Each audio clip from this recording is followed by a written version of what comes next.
Coming up on Aggie Almanac, they're freshly grown Chinese herbs, except they're not from China. We found that we can grow easily over 24 different types of Chinese medicinal herbs. There are 2 handles. And an NMSU program that gives many local youngsters a head start.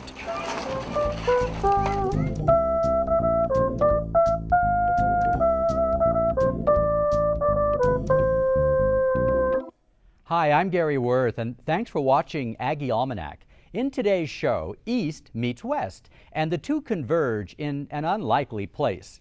A remote area of northern New Mexico where NMSU researchers are finding ways that could help you improve your health. If you're familiar with Chinese medicine, you may know a thing or two about plants like this one. It's called Zhu Wan, used to cure hemorrhaging, malaria, and pulmonary ailments. Huang Qi is said to strengthen your vital energy and stimulate the immune system. And Gan Sao is known as a harmonizing herb, used to balance energies of other herbs in formulas. In this unusual garden, you'll find more than 24 different types of medicinal herbs native to China. But this is not China. It's Alcalde, New Mexico, where agricultural experts from NMSU are conducting an experiment. We participated in a grant that was obtained by the Medicinal Herb Consortium, looking at the feasibility of growing Chinese medicinal herbs for the acupuncture and oriental medicine practice here in the state. Charles Martin is an agricultural specialist at NMSU's experiment station at Alcalde. He's spreading the word at field days like this one that New Mexico growers could profit from switching away from traditional crops like alfalfa and raising these ancient herbs. We found that we can grow easily over 24 different types of Chinese medicinal herbs, and even though they are more expensive than the imported Chinese herbs, we feel that because we can grow them organically and because we can certify their freshness and they're a much cleaner product, that we can command a higher price for them. And even more importantly, the locally grown Chinese herbs we think are more efficacious. They're more effective than the old products that have been sitting on the shelf for anywhere from 6 months to a year. Right now, most alternative healers import Chinese herbs directly from China. So these are grown in America? Yes. Oh, yes. Okay. Every one of them, yes. But New Mexico growers like Katie Blanchard say that's a mindset that needs to change. Most herbalists will tell you that the best herbs to use are the ones that grow close to you, because they have in them the things that you need. And I mean, they say that about food as well. We should be eating food that's locally grown. So one of the benefits of starting to grow Chinese herbs in the U.S. is that one, we can make sure that they're grown with organic standards, either by certified organic producers or producers that are certified naturally grown, which is another way to go. We also can know how long it's been since they were harvested. The stuff that's coming from China, nobody really knows how long it's been. A lot of people believe that we get the bottom of the barrel. They're not going to send their best herbs to us.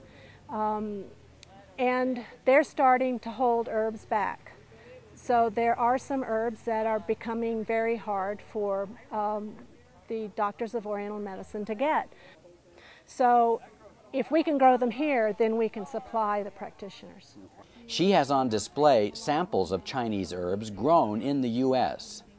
Of course, not all these Chinese herbs are prospering in New Mexico's climate, but many are. One of the varieties or species that we found is gochidza, or the Chinese wolfberry. This is Lycium chinensis, and you see from the beautiful purple flowers that it has a tomato-like appearance. That's because it's in the Solanaceae. It's in the same family as the tomatoes and chilies, and so it does very well in this area. Here's some of the fruit, and we have the capability of marketing the wolfberry as a fresh product at the local farmers markets and directly to acupuncturists. It's new in the sense that we are domestically grown Chinese wolfberry can be marketed fresh.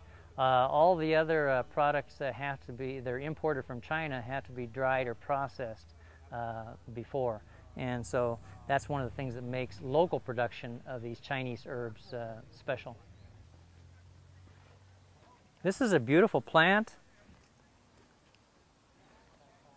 This is also a valuable Chinese medicinal herb. This is Huang Qin, or Scutellaria bicalensis, Chinese skullcap.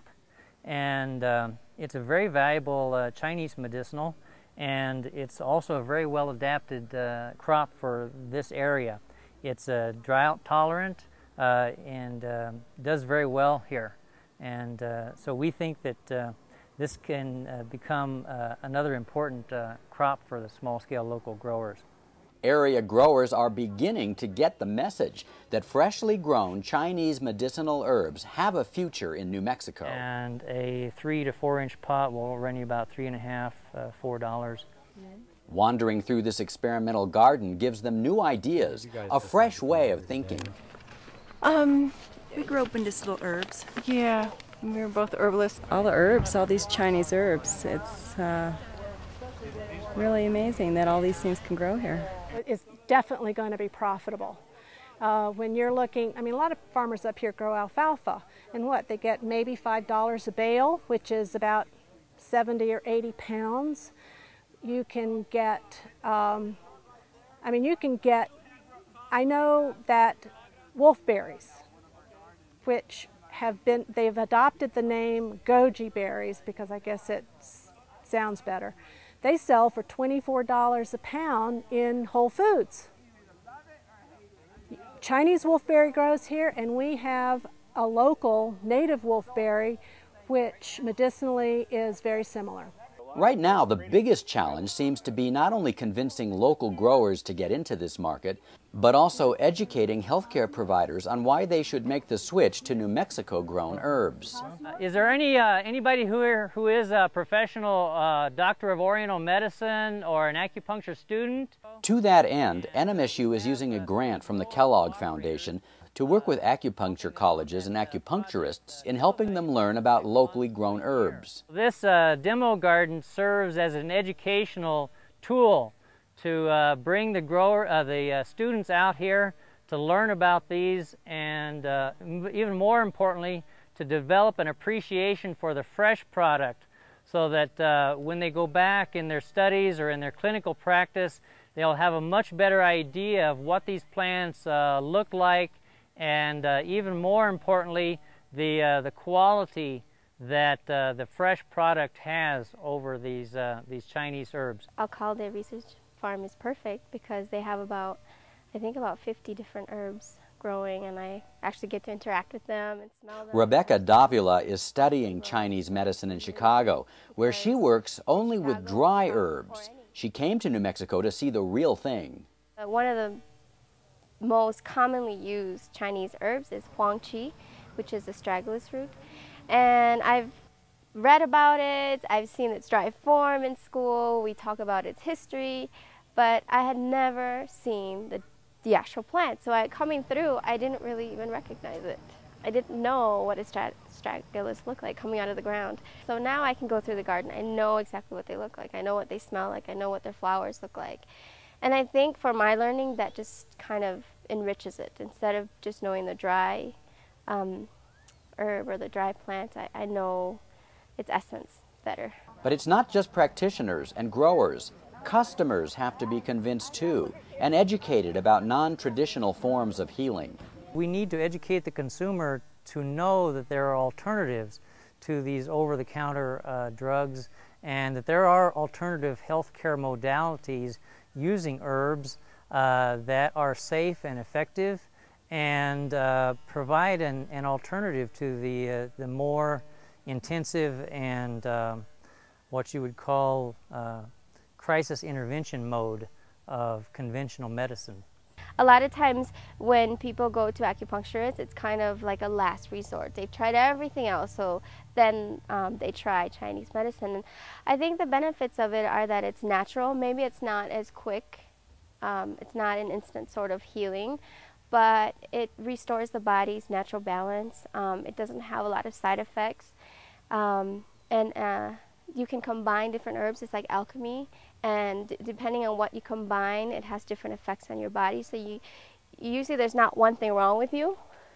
And if you have a cold and I have a cold and you go to an acupuncturist / herbalist, you'll probably get different formulas based on your constitution, based on what's exactly going on with your body, and not just because you have a cold. So it's very particular to your condition, and it's very natural, and over time I do think it stabilizes your own immune system. Chinese herbology is the only well-documented and established herbal modality among all the others. And it's several thousand years old, and it's not that the other modalities, like say Native American herbalism or European herbalism, are not as effective. It's just that those are more, fall into the category of folk medicine. They have not been studied scientifically and extensively enough to be able to verify their efficacy, whereas Chinese herbalism and Oriental medicine as a whole is a very well-developed herbal modality. But that doesn't mean New Mexico native herbs are being ignored here. They're being grown and tested for the market too.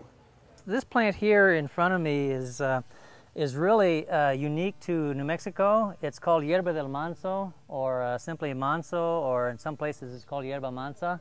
It's native to New Mexico, and it has been traditionally used by both the Native American and Hispanic people.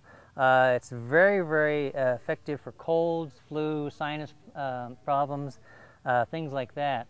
And because it is unique to New Mexico and the Southwest, we think that we have a comparative advantage in being able to market this to the rest of the country. One of the main ones is the Cota plant, and I've actually, it grows wild even where I work, and so it's nice to pick them and make teas, and that's great for stomach ailments. It soothes the stomach, and so it's very nice. Well, this is another one that shows a lot of promise for New Mexico. This is lavender, of course. It's a very versatile crop. You can use it for soaps, lotions, body care products, aromatherapy. It's a very versatile plant.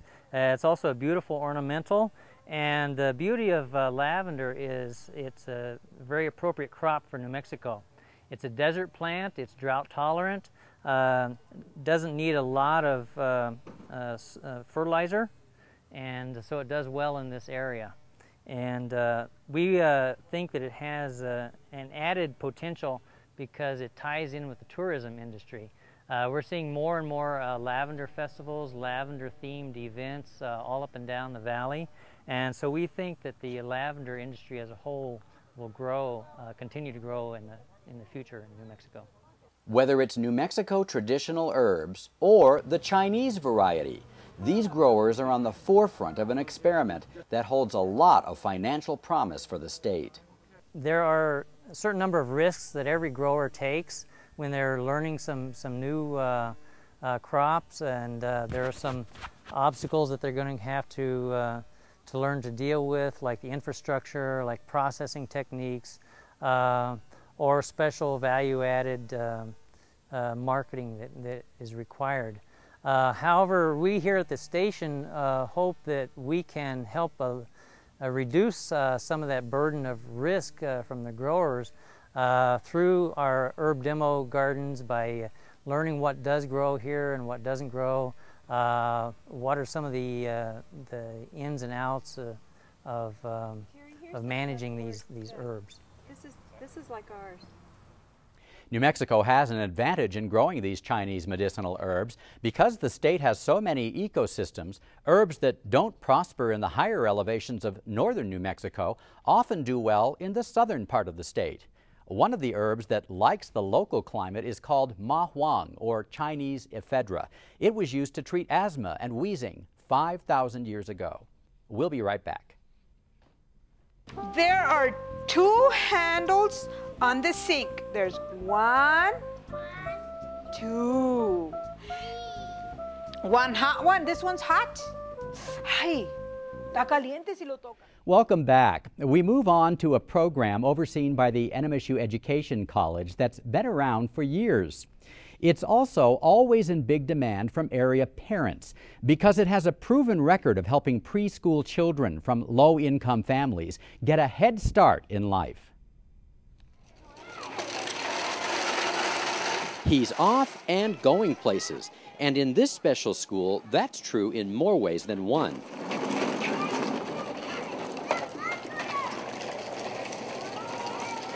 This was a dream come true. Our early childhood faculty for many years envisioned one location where we could have all of our children's programs so that we would be recognized by the university, and we now are. People know who we are and where we are.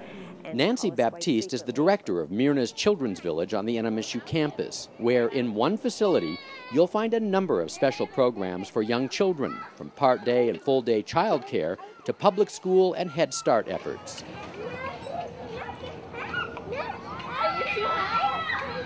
It's rather unique. Many universities and even community colleges have child care centers, but usually it's just a couple of classrooms within the same program. We have actually different programs. This is the dedication for... The village was named after Myrna Villanueva as a birthday gift from her husband, Danny Villanueva, who pledged $1 million for the facility. This is the opportunity for some of these kids, and I think out of this, some kids will have a chance, and that's really all we want, is for them to have an opportunity. Villanueva was a member of the Aggie team that won the Sun Bowl in 1959. He went on to become an NFL football star and Spanish-language television pioneer. The village serves the children of NMSU students, faculty, and staff. Let's go.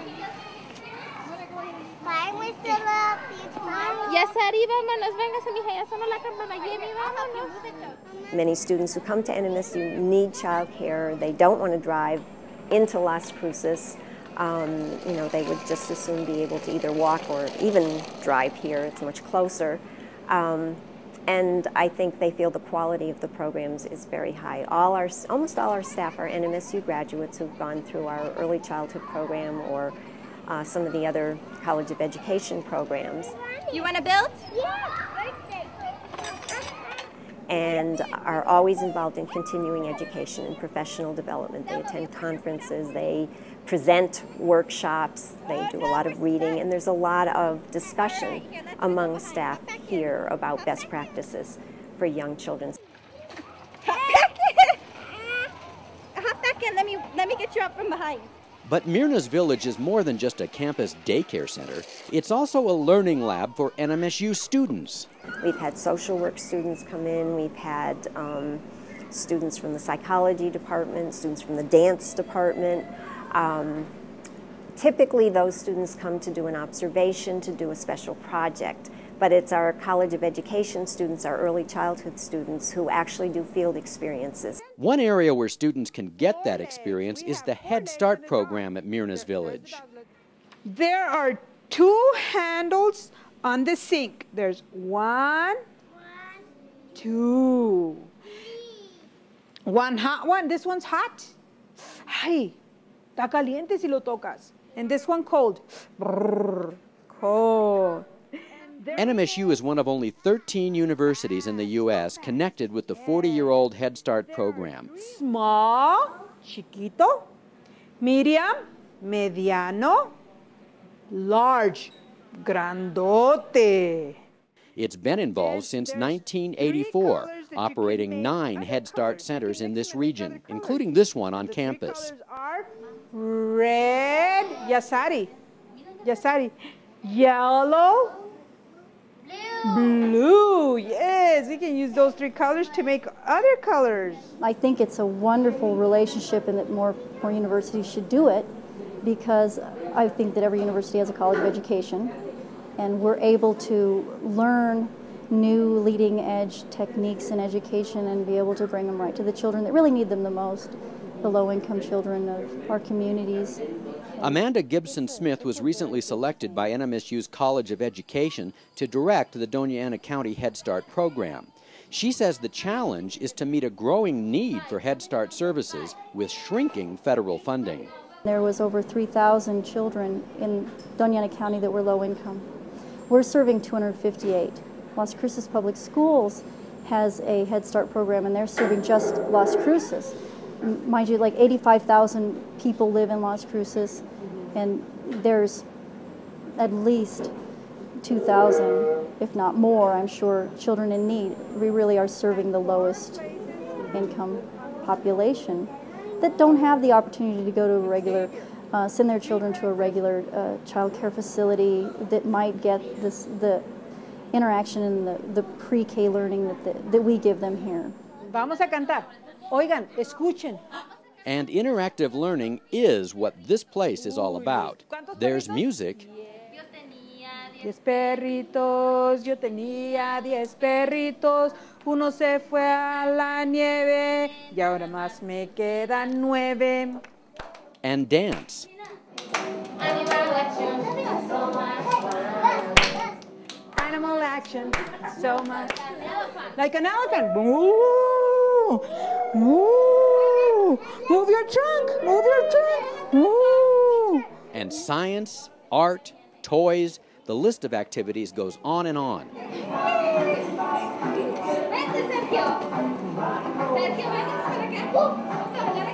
Head Start got its start in 1965.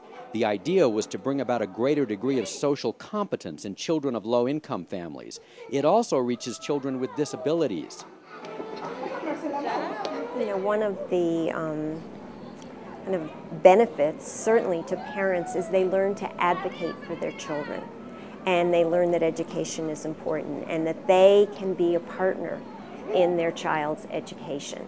And I think Head Start does home visits, which really cements the relationship between the teacher and the parent, and has parent meetings, has opportunities for parents to participate at all levels in the program, decision-making levels.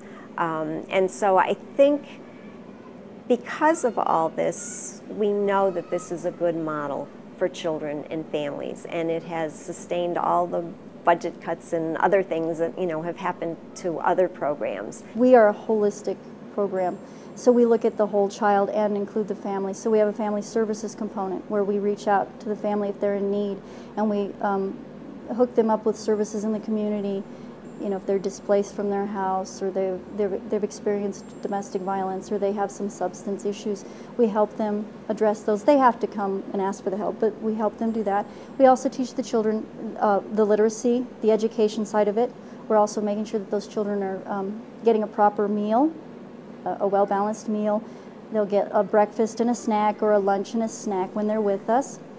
We also teach them how to brush their teeth and make sure that they're getting good health care, dental and medical treatments, and it's a wraparound experience. Gibson Smith and Baptiste admit the Head Start program gets mixed reviews nationally, but they've seen its benefits locally firsthand. You know, from what I've seen, and I was one of the original authors of this grant at the university in 1984. And so we have had this program for a long time, and we've had many, many children come through the program, and now I see some of them, you know, coming to college here and working in our community and making wonderful contributions to the community. And I see a lot of our Head Start parents who are now working in the public schools because we encourage them to get a degree and to move on. And they were able to leave the cycle of poverty because of their opportunities in the Head Start program. So I think there are many, many benefits. I think our community has benefited quite a bit from our Head Start program.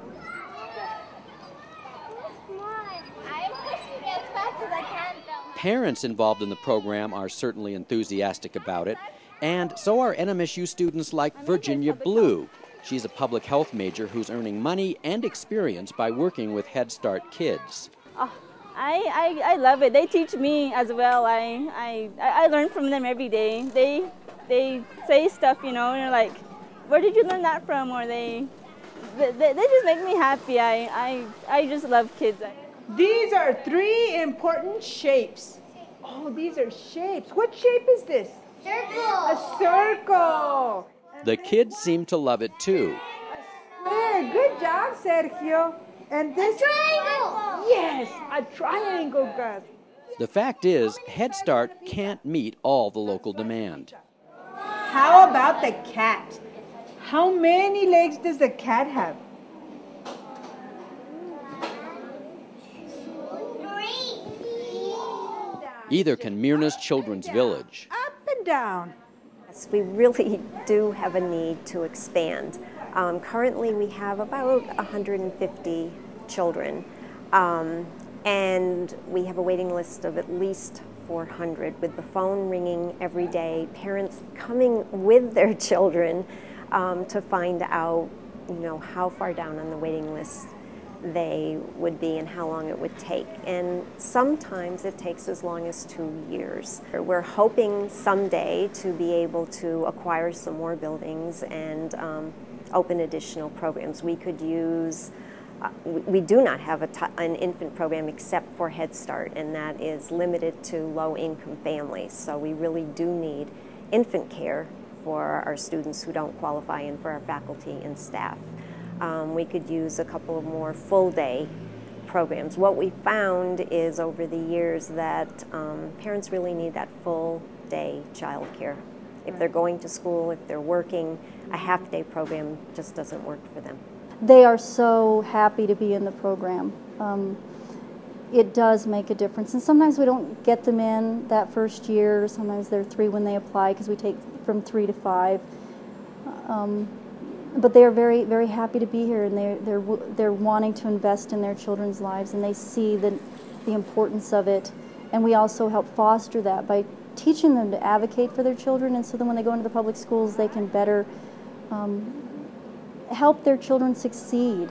And sometimes that's a very difficult thing as a parent when you're trying to balance home life with work life, and helping your kids with homework is always very stressful.